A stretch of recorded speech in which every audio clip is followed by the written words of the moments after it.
The U.S.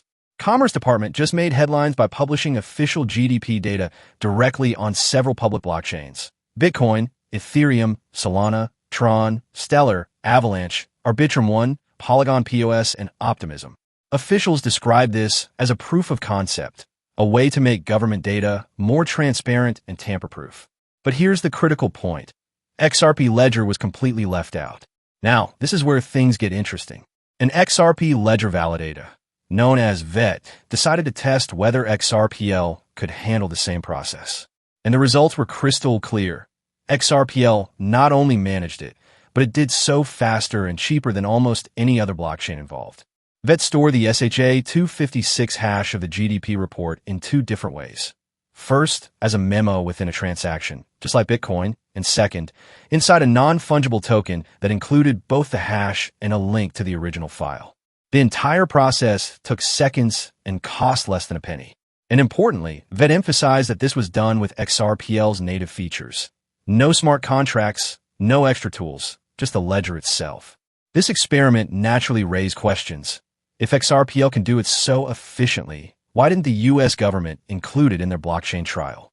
Some suggested that the exclusion meant a lack of trust in XRP or concerns about the ledger's capacity. But VET directly addressed these ideas. First, on scalability. He pointed out that XRPL has already proven it can handle memos and NFTs at scale.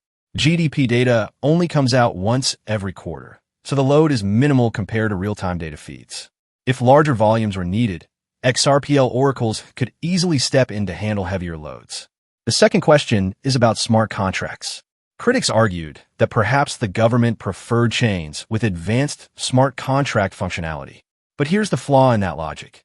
The Commerce Department also included Bitcoin in the trial, and Bitcoin does not have native smart contracts either. That undermines the argument that XRPL was excluded for technical reasons. So what was the real reason? According to VET, it comes down to distribution. The Commerce Department relied on services like Chainlink and PYTH to broadcast GDP data across multiple blockchains. These services act as intermediaries, making sure the information spreads quickly and consistently. And here's the key detail. Neither Chainlink nor PYTH currently supports the XRP Ledger. That means XRPL was sidelined not because of a flaw in the technology, but simply because it is not yet integrated into these widely used distribution systems. This explanation adds an important layer to the story.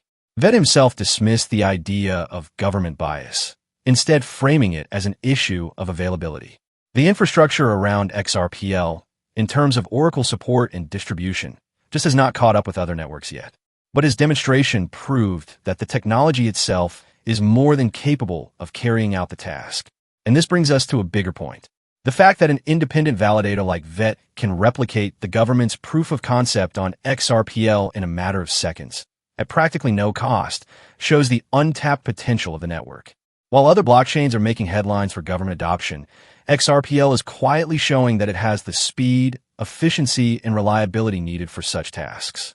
There's also a subtle implication here about decentralization and accessibility. Publishing official economic data on a blockchain is not just about transparency. It's also about resilience. If XRPL can provide this service more efficiently, one has to wonder whether its exclusion is more about ecosystem politics and integration partnerships rather than pure capability. In summary, the U.S. Commerce Department's move to publish GDP data on multiple blockchains marks a significant step toward wider adoption of blockchain technology in government. But the omission of XRPL highlights the role of third-party services like Chainlink and PYTH in shaping which blockchains get included. Thanks to VET's demonstration, we now know that XRP Ledger could have done the job just as well, if not better.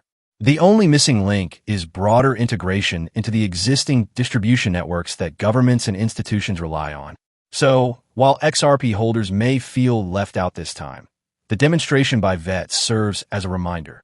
The ledger's strengths are real, and the case for its inclusion in future government blockchain initiatives is stronger than ever.